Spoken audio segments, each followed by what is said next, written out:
Bem-vindos e bem-vindas! Como vocês podem ver, eu gripei esta semana, mas tudo bem, o show tem que continuar, não é mesmo? Então hoje vamos falar um pouco sobre o filme Entre Facas e Segredos e vamos fazer uma análise jurídica desse ótimo filme. E teremos spoilers grandes neste vídeo, então se você ainda não viu Entre Facas e Segredos e não gosta de spoilers, dá um jeito de assistir primeiro e volta aqui para conferir a análise. E vamos, sem mais delongas, direto ao ponto.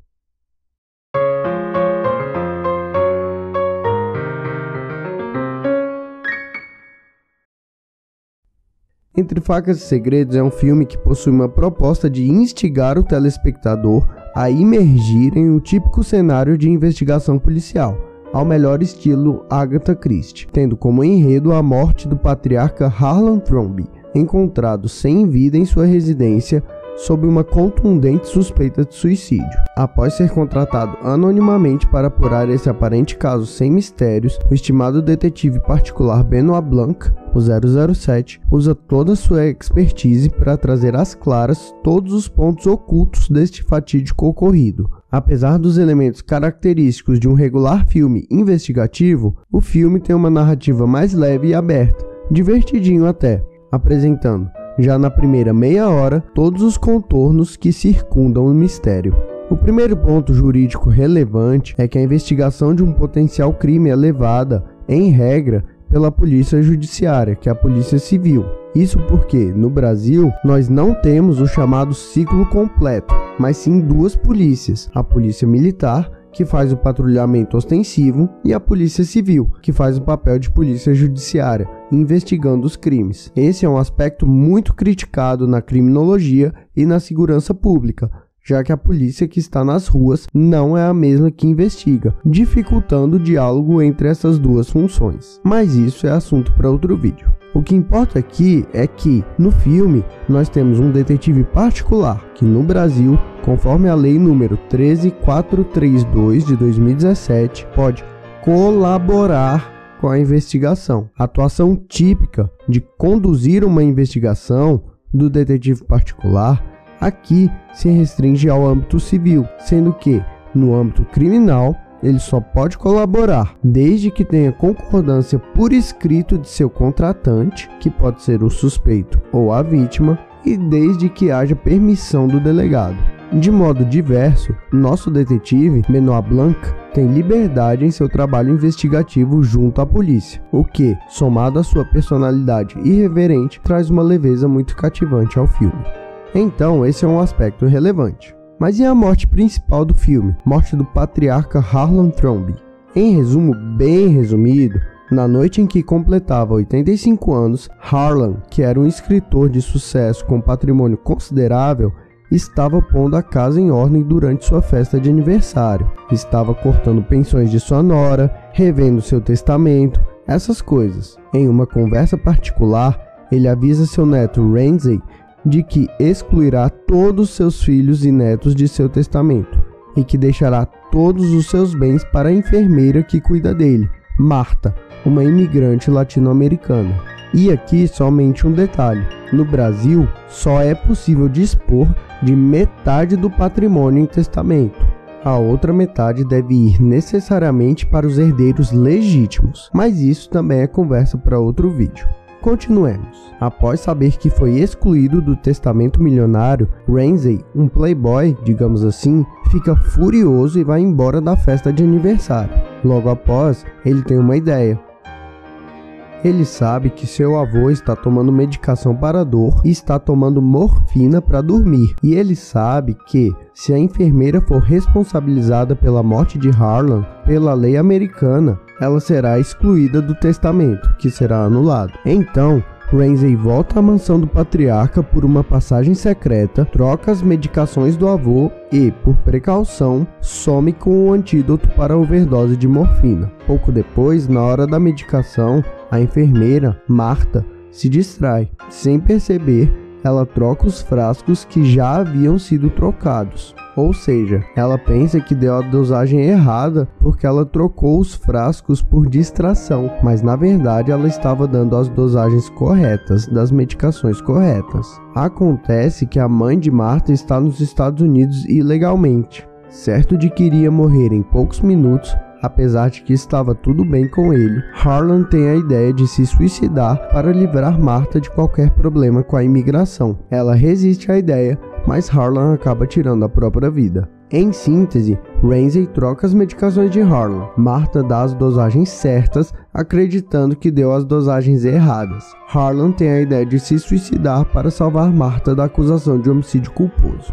Nem é tão complicado, não é mesmo? Mas e aí, quais foram os crimes cometidos? Bem, parece claro que Martha não cometeu crime algum. O crime culposo ocorre quando existe negligência, imprudência ou imperícia. Negligência é uma omissão, uma falta de cuidado. Imprudência é uma ação precipitada e sem cautela. Vamos imaginar um atropelamento. Se o condutor estava acima do limite de velocidade ou ultrapassou o sinal vermelho, ele cometeu um crime culposo por imprudência. Se o condutor não conseguiu frear o carro porque não realiza revisões há 5 anos, isso é uma negligência. No nosso exemplo, digamos que o carro tivesse problemas elétricos e o condutor, que não é qualificado como mecânico, tenha tentado consertar por conta própria e que o acidente se deu por conta dessa falha elétrica. Estaríamos diante de um caso de imperícia. No fim das contas, a diferença desses três é irrelevante, porque o resultado é o mesmo, mas é importante que saibamos quando existe um crime culposo. Pois bem, o filme nos revela que, pela prática, embora estivesse distraída, Martha sabia inconscientemente, seja por instinto, seja por memória muscular, que tinha pego a medicação correta, já que os medicamentos tinham pequenas diferenças de peso e de viscosidade, de modo que não se pode falar de imprudência, negligência nem imperícia, até porque ela acabou aplicando a medicação correta. Ela também não cometeu o crime do artigo 122 do Código Penal, já que se opôs ao suicídio de Harlan e insistiu em chamar uma ambulância, quando o artigo 122 fala que é crime induzir ou instigar alguém a suicidar-se ou a praticar automutilação ou prestar-lhe auxílio material para que o faça. Aliás, isso também é uma novidade da legislação, que foi alterada recentemente para incluir essa questão da automutilação, pela questão do Blue Whale ou baleia azul que houve há alguns anos. Mas isso também é questão para outro vídeo.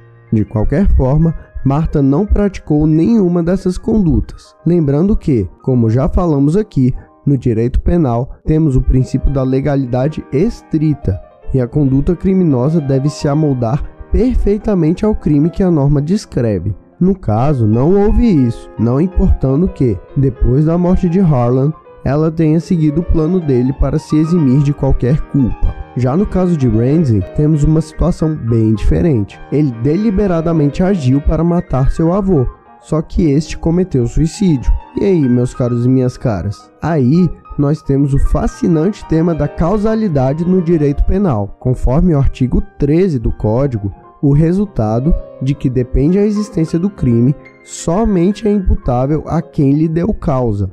Considera-se causa a ação ou omissão sem a qual o resultado não teria ocorrido.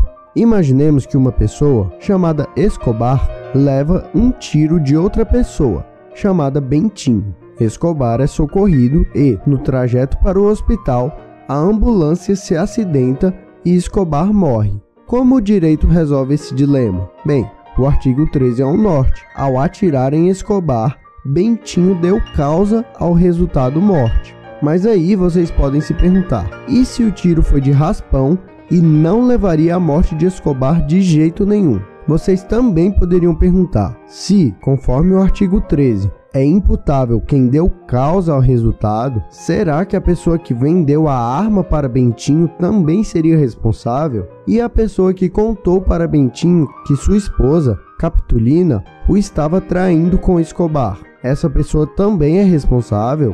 E a mãe de Bentinho, Dona Glória, é responsável também? Porque, sem ela, Bentinho não teria nascido e o resultado não teria ocorrido. Estamos diante de dois problemas. Esse último é o da causalidade infinita e consiste em perguntar o que pode ser considerada a causa de um crime. Já o primeiro problema é o da independência de causas, e esses dois questionamentos são solucionados pelo parágrafo 1º do artigo 13, que diz: a superveniência de causa relativamente independente exclui a imputação quando, por si só, produziu o resultado. Então, esse parágrafo 1º, que é muito importante no direito penal para qualquer um que estuda o assunto, resolve nossos problemas no caso do Escobar e do Bentinho. Se o tiro pegou de raspão e Escobar morreu exclusivamente por conta do acidente com a ambulância, estamos diante de uma causa relativamente independente e Bentinho só deve responder por tentativa de homicídio. Da mesma forma, quem vendeu a arma a Bentinho não pode ser responsabilizado, já que a ação de Bentinho, por si só, pôs em perigo a vida de Escobar. Voltando ao caso do filme Entre Facas e Segredos, vemos que o artigo 13 cai como uma luva ao caso e resolve nosso problema. O resultado de que depende a existência do crime somente é imputável a quem lhe deu causa. Ramsey agiu com dolo, com a intenção de matar, e em decorrência de sua ação, tivemos o resultado morte de Harlan. Este, por sua vez, não tinha nenhuma ideia suicida, portanto, seu suicídio foi totalmente dependente da ação de seu neto, Ramsey. Assim, não se pode falar em causa relativamente independente e não se aplica o parágrafo 1º do artigo 13. Direito ao ponto, tivesse ocorrido esse caso no Brasil, Marta, a enfermeira, não teria cometido crime algum, e Ramsey deveria ser processado, julgado e condenado por homicídio doloso. Links e referências na descrição deste vídeo. Se você gostou, deixe seu comentário e não se esqueça de se inscrever no canal e de deixar o seu gostei.